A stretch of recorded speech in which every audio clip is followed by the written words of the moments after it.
Fala, meninos! Voltei! Gente, é tanto conjunto, né? Que a gente acaba ficando, às vezes, confuso. Mas fica bem tranquilo que a gente vai fazer. Eu vou dar um spoiler aqui do que a gente já viu, ó. De conjuntos numéricos, a gente viu conjunto dos números naturais, beleza?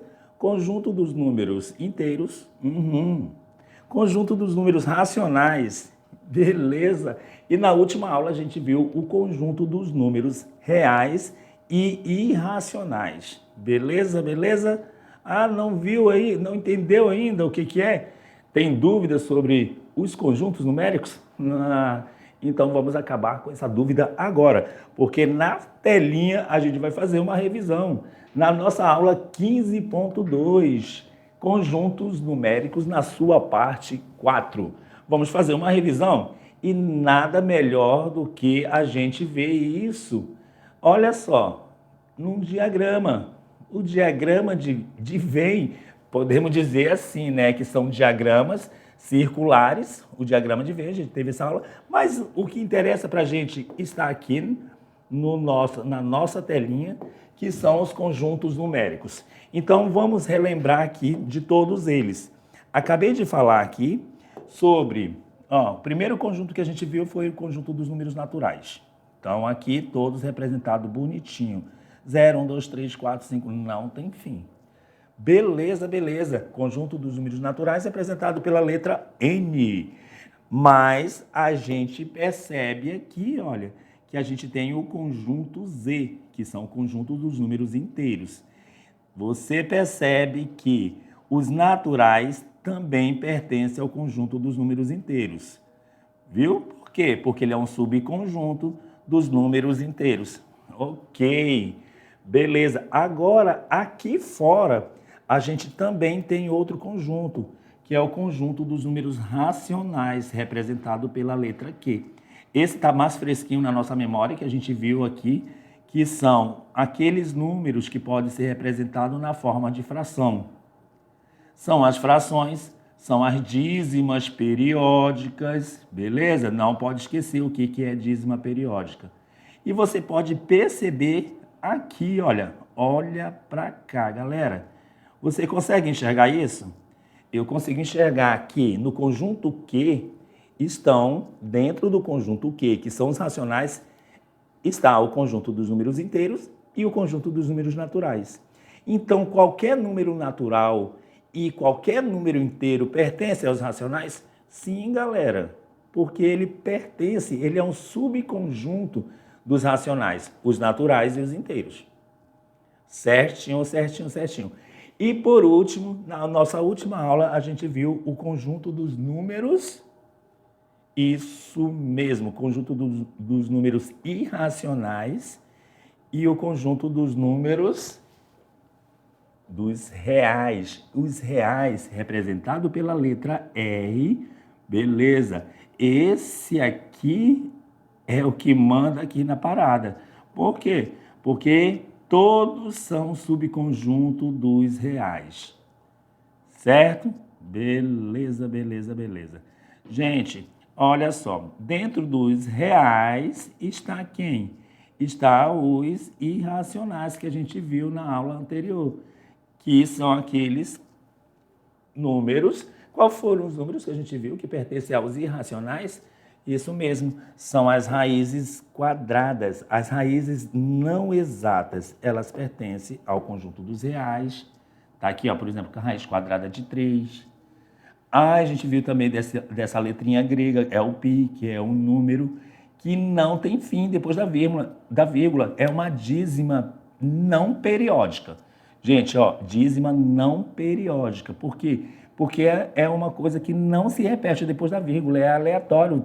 Depois da vírgula pode vir 1, 3, 4, 5, 7, e a gente viu isso direitinho. Então, aqui fora, pertencente somente aos números reais, está o conjunto dos números irracionais. Beleza, beleza.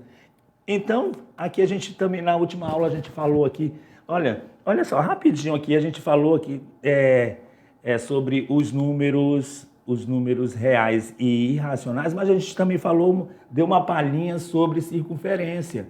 A gente falou sobre a circunferência, sobre o que é o raio, o que é o diâmetro. E o comprimento da circunferência é 2 vezes o valor do raio.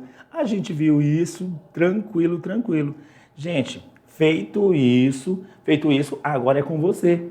Chegou a hora de quê? Eita, a hora mais esperada. A hora que vocês põem a mão na massa. Chegou a hora da atividade de sala. Vamos lá, então?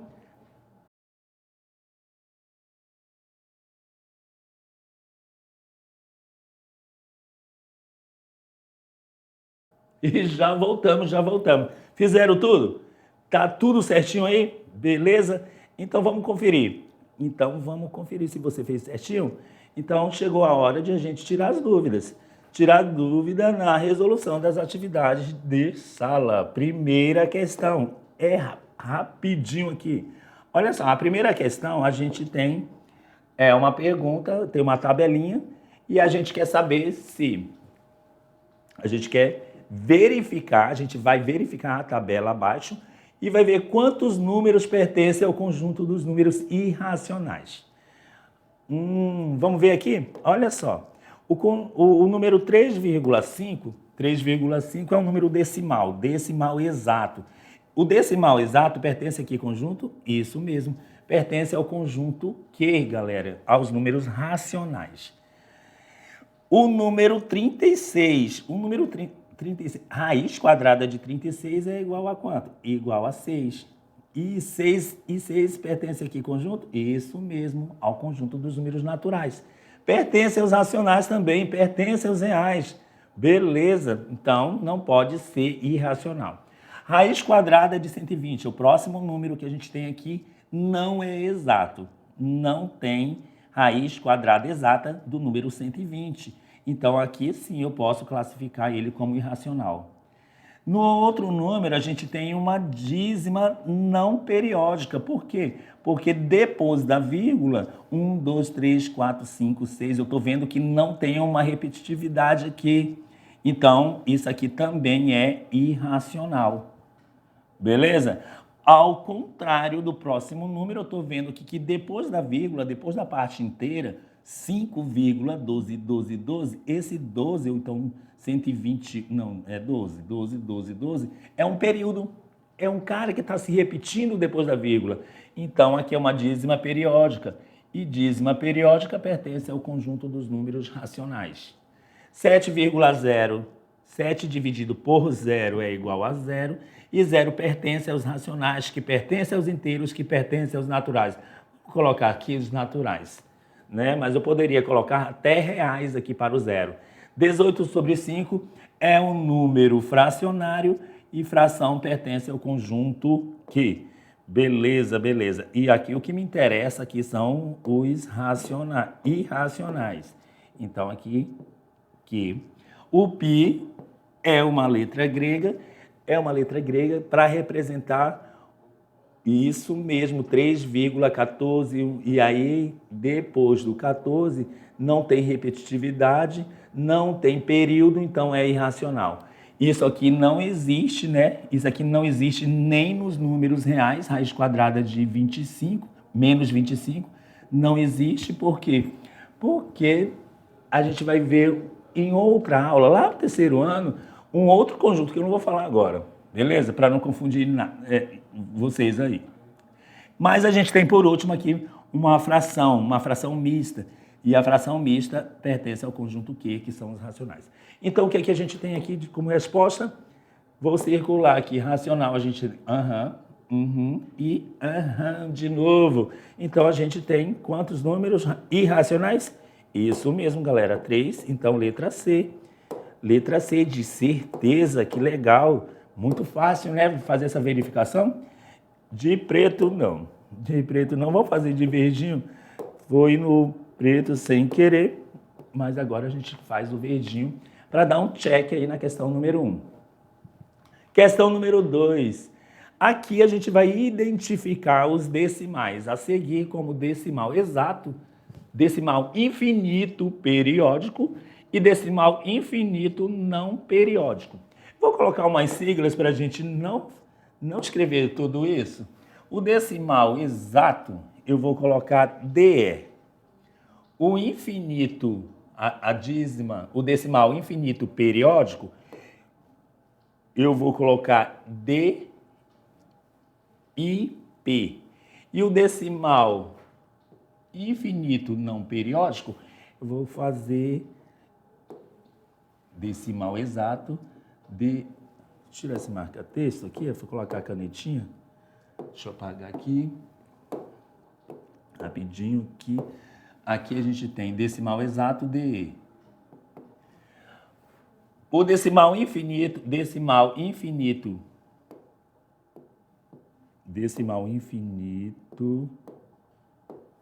periódico, eu vou colocar DIP,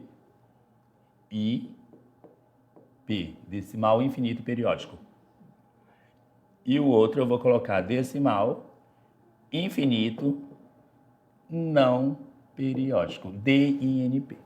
Então, bora lá. Aqui a gente sabe que na letra A a gente tem um decimal infinito e periódico. Então, aqui a gente vai colocar aqui DIP. DIP, decimal infinito e periódico. Aqui a gente tem um decimal exato na letra B. Acabou ali, depois da vírgula é 11,45 e acabou. Então, o decimal exato DE. Aqui a gente, na letra C, a gente tem um decimal infinito e não periódico, DINP. Decimal exato na letra D e decimal infinito não periódico. Gente, não periódico. Não periódico. Aqui depois da vírgula tem 002, 002, aqui agora tem 3 zeros, então não é periódico. Então vamos colocar aqui, se não é periódico, vamos marcar como decimal infinito e não periódico. Check. Já foi a questão número 2. Questão número 3. Classifique as afirmações em verdadeiras ou falsas. Vamos lá, então. Letra A. Todo número irracional, agora eu quero que vocês pensem, ó. Pensa aí comigo. Todo número irracional é também um número real? Isso mesmo, verdadeiro, galera. Lembra que a gente viu o conjunto? Quem está dentro de quem ali? Quem é subconjunto? E aí a gente vê que irracional é um número real. Número 2. Todo número racional é também um número real? Isso mesmo, verdadeiro. Todo número real é também racional? Não, né, gente? Porque quem é o maior? É o real. Então, aqui na alternativa que representa, na alternativa 3 aqui, a gente vai colocar um F de falso. Então, vamos colocar um F aqui, belezinha, essa é falsa. E a alternativa aqui é a opção 5. 4, né? Todo número real é também um número irracional? É falsa, né, galera? Só pensar e fazer aquele diagrama para você visualizar tudo isso. O número π é um número irracional? Isso mesmo. Quem colocou aqui verdadeiro, a gente viu isso na aula anterior, né? E opção 6. O conjunto dos números reais é formado pela união dos conjuntos dos números racionais e irracionais. Verdade, verdade, verdade, gente. O conjunto dos números reais é o maior conjunto de todos e é quando você une o conjunto dos racionais, e aí você sabe que os racionais, quem está dentro dos racionais? Os naturais e os inteiros. E os irracionais estão somente dentro do conjunto dos reais. Então, quando você une tudo isso, você tem o conjunto dos reais. Verdadeira, então, opção 6. A gente fica com essa sequência, VV, F, F e VV. Vamos ver que alternativa. VV, F, VV, letra E, gente. E de... Eita, que questão fácil. É só a gente fazer o diagrama e visualizar tudo isso para a gente saber que esta questão aqui tá fácil de resolver e a alternativa correta é a letra E. Check na questão número 3. Partiu questão número 4. A questão número 4, agora vamos apertar o cinto, galera, porque agora chegou a hora de você decolar para o futuro. Então, como? Como a questão do Enem, Exame Nacional do Ensino Médio. Isso mesmo, então vem, se liga no Enem. E a questão do Enem é uma questão também para marcar a questão correta. Eu vou destacar este número aqui, que a gente vai falar sobre ele. É sobre ele que a gente quer falar aqui, ó. Que a gente vai trabalhar em cima desse número. Esse número aí, 3,1414, você sabe que você tem uma repetição aqui, ó. Então, se tem uma repetição, é um decimal com repetição. Tem período depois da vírgula? Sim. Então, é um número decimal periódico. Isso mesmo. E aí, onde fala isso? Vamos ver na nossa questão? Deixa eu ver. Uma dízima periódica. Vamos analisar tudo. Letra A. Uma dízima periódica que pertence ao conjunto dos números irracionais. Não, né, gente? A dízima periódica pertence ao conjunto dos reais. Então, dos racionais. Então, aqui não é verdadeiro. Uma dízima não periódica. Então, já errei aqui quando eu digo que não é periódica. Beleza. Uma dízima periódica que pertence ao conjunto dos números racionais. Olha aqui tudo que a gente queria que o exercício dissesse.